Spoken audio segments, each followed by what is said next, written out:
네, 오늘 지난번에 십자가의 혁명, 십자가는 우리의 영혼을 근본적으로 뒤바꿨고, 우리가 사는 이 세상을 근본적으로 뒤바꿨으며, 또 마귀를 심판하시고 영원한 나라가 세워졌음을 우리가 이제 십자가의 혁명, 우리 말씀을 통해서 계속 이제 말씀을 나눴습니다. 이제 이번 주부터는 올바른 지배를 받는 삶, 이렇게 이제 제목을 정했어요.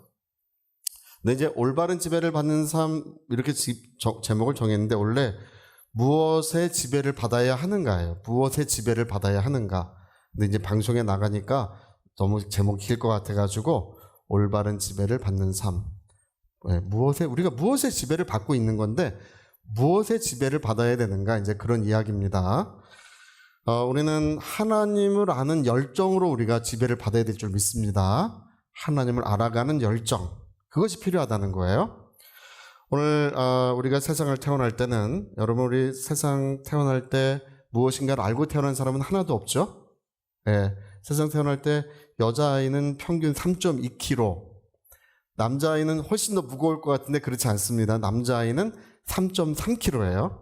거의 차이가 없어요. 그렇게 세상 태어나는데, 인간이 세상 태어나서 처음으로 하는 일은 뭐냐 하면, 세상 태어나서 처음으로 하는 일 뭐 같습니까? 우는 거예요. 우는 거. 우는 거. 그러니까 이제 산소를 탯줄에 의해서 공급을 받았었잖아요. 숨을 쉴 필요가 없었어요. 근데 세상 태어나면 처음으로 해야 되는 일이 이제 숨쉬기를 해야 되는데, 숨쉬기를 하려면 울어야 된대요. 울어야 이게 쪼그라져 있는 폐가 확 퍼지면서 이제 숨을 쉬기 시작하는 거예요. 그래서 저도 그렇고 여러분도 그렇고 세상 태어나서 처음 한 일은 우는 거예요. 우린 다 울음으로 시작해요. 근데 만약에 이제 울지 않으면 이제 이게 문제가 있기 때문에 그 의사가 또는 간호사가 이렇게 들고 엉덩이를 살짝 때려. 어떻게 하게 때려? 으앙! 그래서 처음에 낭낭하고 우렁찬 울음소리, 이제 그런 걸로 우리 인생을 시작합니다. 그래서 아주 붉은색으로 감자처럼 이렇게 아무것도 모르고 이렇게 태어나서 처음 이제 울음으로 시작하고, 사람은 눈도 뜨지 못한 채 태어나요. 눈은 이제 이틀이나 3일이 돼야 겨우 이제 이렇게 눈을 조금씩 뜨고 세상을 처음 바라보기 시작합니다. 이 어린아기가 처음 바라본 세상은 주로 어머니겠죠, 그렇죠? 어머니, 주로 이제 어린아기 때는 어머니 품에 있습니다. 그래서 이제 우리가 요즘에도 보면 알지만 형제들이 굉장히 불리합니다. 자녀들과 어머니는 유대감이 아버지보다 훨씬 깊은 거예요, 원래가. 10달을 뱃속에서 키우고, 그 다음에 12개월에서 24개월, 1년에서 2년을 젖을 먹여요. 어머니 품에서 자랍니다. 그러니까, 그리고 이제 빨래도 빨아주고, 밥도 주고, 뭔가 어머니가 손을 대고 돌봐주니까 유대감이, 원래는 다 그런 건 아니지만, 그래서 모성애가 부성애보다 강하다, 그런 얘기들이 있는 겁니다. 이게 유대감이 깊어요. 그래서, 여러분, 부인이랑 싸우려면 꼭 애들은 누구 편을 주로 들어요? 엄마 편을 드는 거예요. 그래서 그래요.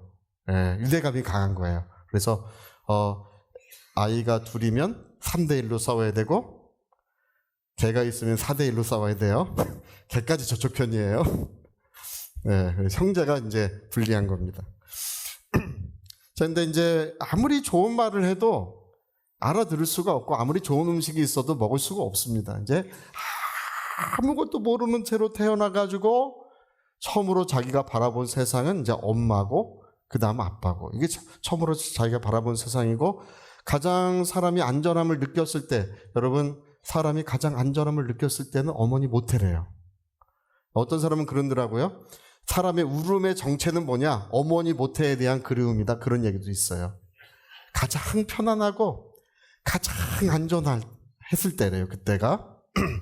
그리고 이제 험난한 세상에 태어나서 가장 안전한 곳은 여전히 이제 어머니 품이에요. 여러분, 사람은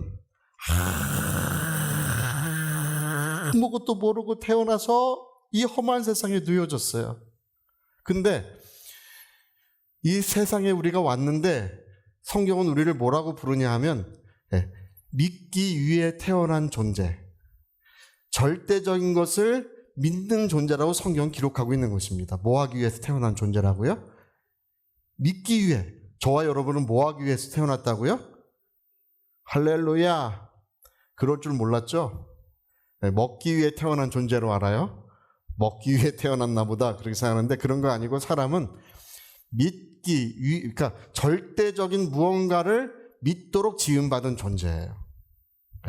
믿기 위해 태어난 존재예요. 그러니까 사람은요, 무언가를 믿어야 되는 거예요. 믿지 않는 사람은 아무도 없어요. 제가 이제 불신자들이 예수 믿지 않는 사람들, 세상 사람들이 우리 그리스도인들을 공격할 때 뭐라고 공격하는 거 아니?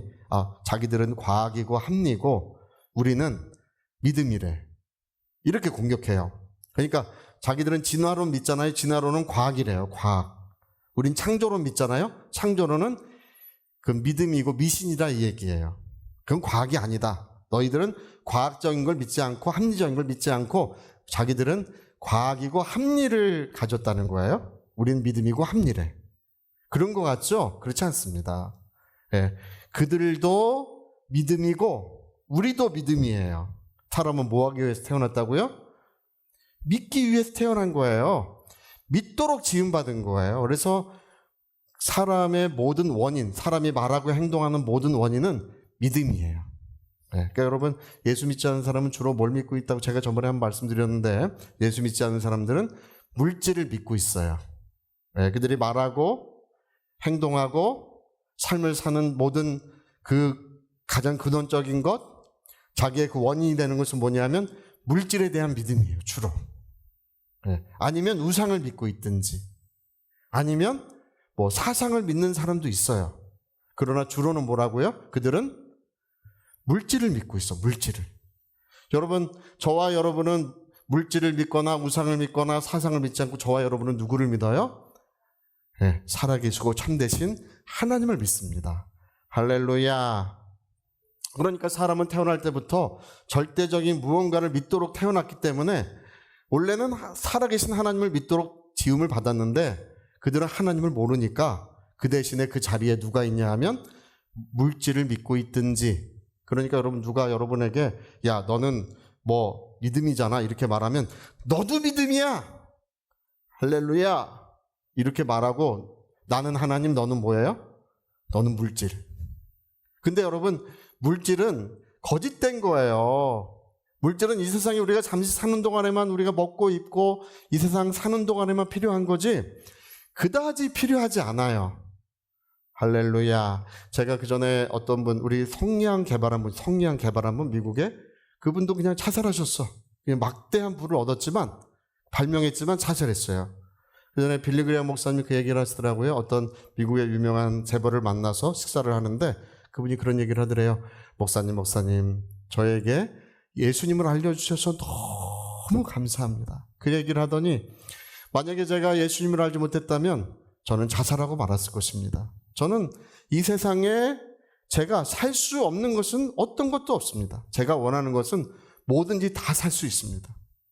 그러나 저는 이 세상을 살아야 될 아무런 이유를 알지 못했습니다. 저는 아무 가치 없는 삶을 살았다는 것입니다. 여러분, 하나님 없으면 인생은 바람 같은 존재예요. 헛된 존재입니다. 물질을 의지하는 사람들이요, 그냥 다 바람 같은 존재예요. 헛된 존재들입니다. 할렐루야. 그래서 그분도 목사님, 제가 예수 알지 않았으면 저는 제 생명을 스스로 자살하고 말았을 것입니다. 그런 얘기를 해요. 우리가 물질이라는 것은 세상에 사는 동안에만 잠시 필요한 것이지 우리에게 믿음의 대상이 되는 것이 아닙니다. 그거는 거짓되고 헛된 거예요. 물거품처럼 없어질 것입니다. 할렐루야. 네, 여러분 오늘 저와 여러분은 참되시고 살아계신 하나님께로 돌아와서 그분을 알아가고 있는 줄로 믿습니다. 오늘 성경에 뭐라고 말합니까? 하나님을 알자. 심써 하나님을 알자. 할렐루야. 하나님을 알자 하면 여러분 심써 하나님을 알자 이렇게 해보세요. 하나님을 알자. 힘써 하나님을 알자. 거기다 힘을 써보세요. 하나님을 알자, 힘써 하나님을 알자. 할렐루야. 그 이야기예요. 힘써 하나님을 알면 어떻게 된다는 것입니까? 힘써 하나님을 알면 그는 우리를 싸매어 주시고 치유해 주시고 다시 일으켜 주신다는 거예요. 새벽의 빛같이 일정하게 우리에게 임재하셔서 함께 하시고 역사해 주신다는 것입니다. 할렐루야. 저는 제가 제 인생을 사는 가장 중대한 열정, 중대한 목적 중에 하나는 하나님을 아는 것입니다. 저는 제 일평생 저의 삶을 통해서 하나님을 더 알아가기를 소망하고 하나님을 알기를 위하여 참으로 기도합니다.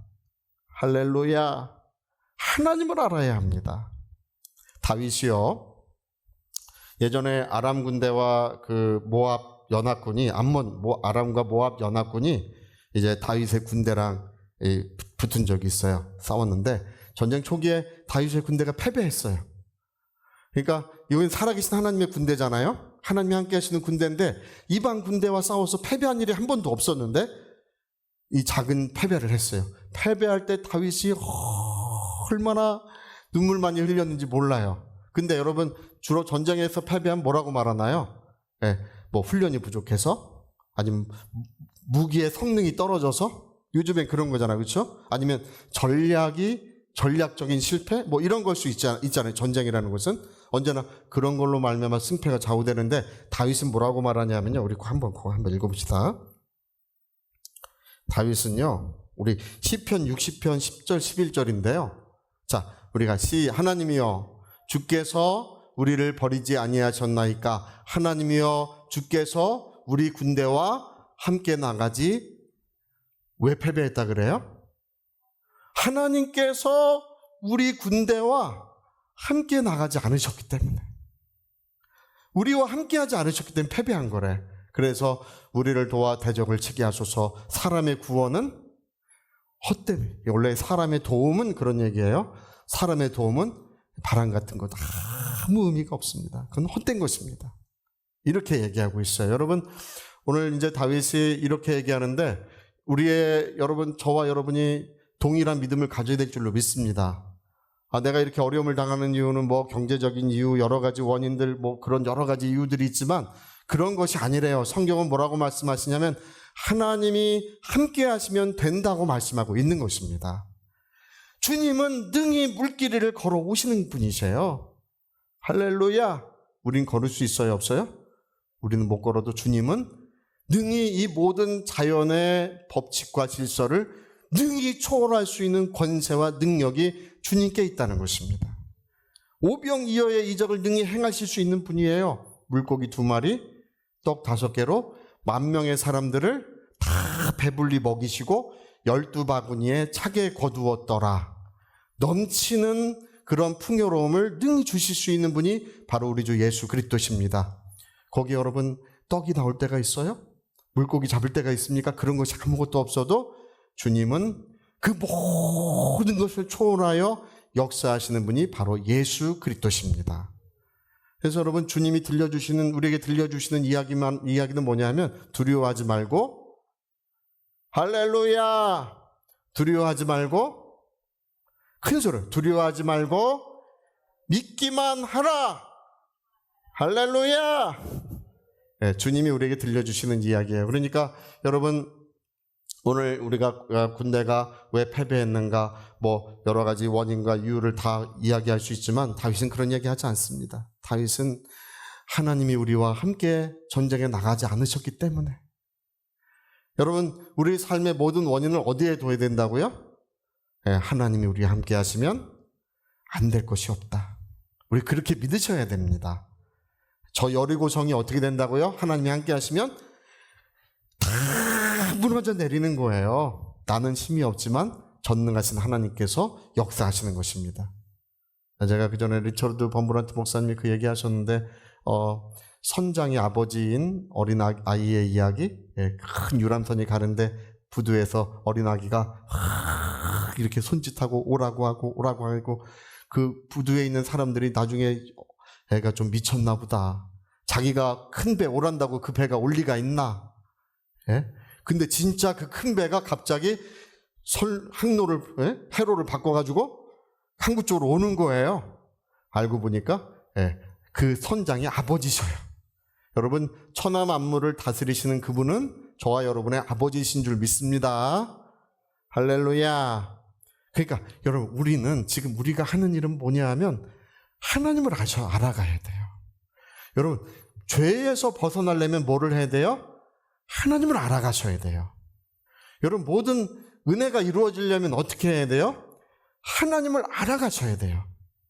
예, 나의 힘으로, 나의 능으로, 나의 지혜로 될 것 같지만 그런 일은 거의 일어나지 않습니다. 그러나 하나님을 알아가면 알아갈수록 그분은 새벽빛같이 일정하게 우리에게 임하시고, 하나님의 임재의 특징은 뭐냐면 승리케 하시는 역사입니다.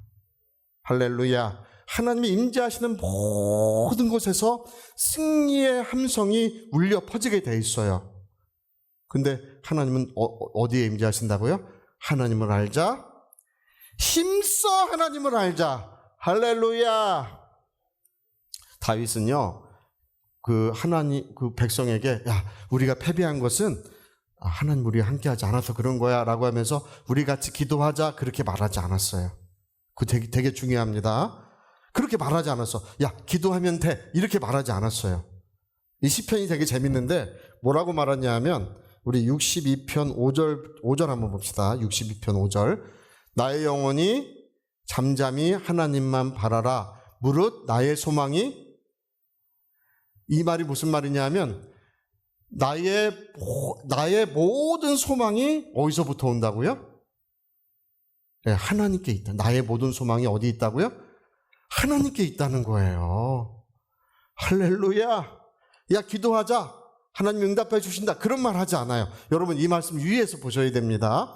자, 6절 한번 보세요. 오직 그만이 나의 반석이요 나의 구원이시요 나의 요새이시니 내가 흔들리지 아니하리로다. 7절 시작. 나의 구원과 영광이 하나님께 있으며 내 심의 반석과 피난처도 하나님께 있도다. 할렐루야. 그러니까 이 말은 무슨 말이냐면, 나의 삶의 근원이 누구시라고요? 나의 참된 소망, 나의 삶의 근원이 하나님이시라는 것입니다. 우리 백성의 참된 근원, 우리의 소망이 하나님이시라는 것입니다. 다시 말하면 하나님께서 나의 모든 것이 되신다. 나의 구원과 영광, 나의 반석, 나의 요새, 그 모든 것이 하나님이시라고 하는 그 말은 뭐냐면, 나의 모든 것은 누구시라고요? 나의 모든 것이 하나님이시라는 거예요. 할렐루야. 그러니까 여러분, 그런 지점에 그런 사실을 마주해야 돼요. 예, 나의 모든 것이 하나님이시다. 그러니까 다윗은 기도하면 된다, 그런 얘기 하지 않아요. 그런 얘기 하는 것이 아니라 지금 그분은, 하나님은 내 생명보다 더 소중한 분이시고, 할렐루야. 할렐루야. 무엇보다 더 소중한 분이시라고요? 내 생명보다 더 소중한 분이시고, 내 영혼보다 더 소중한 분이시고, 그분은 나의 모든 것이 되신다고 하는, 그래서 사랑하는 하나님, 나의 힘 되신 하나님, 나의 능력이 되신 하나님이라고 그래서 고백하고 있는 거예요. 할렐루야. 그러니까 여러분, 하나님을 알되 그러한 사실을 마주할 때까지 아셔야 돼요. 그분은 내 생명보다 소중한 분이시고, 내 영혼보다 더 소중한, 나에게 있어서 그거보다 더 소중한 분이시라는 것을 깨달을 때까지 하나님을 알아가셔야 돼요. 할렐루야. 그래서 마침내 우리의 고백은 뭐냐면, 하나님은 나의 모든 것이 되십니다. 하나님은 나의 모든 것이 되신다. 우리 한번 시작. 하나님은 나의 모든 것이 되신다. 그렇게 이러한 사실을 우리가 마주할 때까지 하나님을 알아가셔야 됩니다. 그래서 여러분, 어떤 분들 그래, 조금만 고난이 있어도 하나님 안 믿는다는 분이 너무 많아. 왜 그러냐 하면 하나님을 아는 열망이 없어서 그래요. 그 전에 얼마 전에도 어떤 목사님이 그 얘기 하시더라고요. 목사님, 제가 길 가다가 뭐 옛날에 성령의 그 은사역 사역을 하던 어떤 목사님을 만났대요. 그래서 반가워가지고, 목사님, 요즘에 잘 지내세요? 뭐 요즘에 사역 잘 하십니까? 물어봤더니 저는 더 이상 하나님을 믿지 않습니다. 그러더래요. 뭐 성령의 사역을 했다던 분이? 그러니까 그분은 하나님이 얼마나 소중한 분이시고 얼마나 자기에게 의미가 있는 분이신지, 자기 생명보다 영혼보다 더 소중한 분이시라는 사실을 그는 알지 못하는 거예요. 하나님을 모르는 것입니다. 할렐루야. 여러분, 품속에 있는 아기가 세상에 그 무엇보다 소중하죠. 어머니의 품속에 있는 아기는요, 세상에 그 어떤 것도 바꿀 수 없는 가장 소중한 생명이에요. 할렐루야. 저 옆집 아들이 잘생겼어. 그 옆집 아들 잘생겼으면 내 아들보다 소중합니까? 표정 보니까 다들 뭐 그럴 리가 뭐 이러고 갖고 계신데 네, 그럴 리가 없잖아요. 그렇죠? 여러분, 저와 여러분이 어떤 존재라고 할지라도, 뭐 흠도 많고 죄도 있고 뭐 허물 많은 인생이라 할지라도 우리는 하나님 품 안에서 가장 소중한 존재가 되고 가장 사랑받는 존재가 되는 거예요. 할렐루야. 그분은 어쩌면 자기의 생명같이 우리를 사랑하시고 자기의 생명보다 더 우리를 사랑하신다는 이야기를 성경에 기록하고 있듯이, 지금 우리도 하나님이 그렇게 소중한 분이 되고 그렇게 우리에게 가장 생명보다 더 소중한 분으로 우리가 여겨질 때 비로소 우리는 하나님과 하나가 되는 것입니다. 할렐루야. 그래, 집사님 남편은 어디 계세요? 왜 혼자 오셨어요? 목사님 그런 얘기 하지 마세요. 남편 교회 안 나간 지 오래돼. 옛날에 그렇게 열심히 기도했는데 교회를 좀 안 나가세요? 지금 저 데려다 주려고 여기 왔는데 저 가라 그러고 저 차 몰고 저 뒤에 가서 숨어 있어요. 또 다 일러 그걸 또 저 뒤에서 숨어 있어요. 그게 왜 그러냐 하면 하나님을 모르기 때문에 그러는 거예요. 여러분, 우리가 무엇이 우리를 지배해야 되냐 하면 하나님을 알아가려고 하는 열망이, 그 뜨거운 열망이 일평생 꺼져서는 안 되는 것입니다. 할렐루야. 그래서 하나님을 알자. 힘써 하나님을 알자. 그래서 나의 모든 것이 되시고 나의 생명보다 더 소중한 분이 되시는 이야기, 그래서 하나님과 함께 하시는 놀라운 은혜의 역사, 기쁨의 역사가 우리에게 비로소 이루어지기 시작하는 것입니다. 여러분, 우리가 그래서 찬송 부르는 거예요. 그래서 영광을 하나님 앞에 올려드리는 것입니다. 우리 한 구절만 더 읽어봅시다. 자, 우리 계시록 7장 12절 시작. 이르되 아멘. 찬송과 영광과 지혜와 감사와 존귀와 권능과 힘이 우리 하나님께, 크게 읽어요. 크게. 할렐루야. 아멘. 자, 시작. 이르되 아멘. 찬송과 영광과 지혜와 감사와 존귀와 권능과 힘이 우리 하나님께 세세토록 있을지어다. 아멘. 할렐루야. 여러분, 바로 다윗의 고백이 그거예요. 제가 시편 51편인가 그 읽을 때마다 눈물이 나요. 나의 힘이시여, 나의 생명이시여. 하나님을 그렇게 불러. 하나님을 나의 생명이시여, 나의 생명이시여. 나의 생명같이 소중하신 하나님, 그 얘기예요. 여러분, 그렇게 하나님을 알고 또 그렇게 하나님께 감사와 찬송과 영광을 올려드리는 복된 삶으로 나가시기를 예수 이름으로 축복합니다.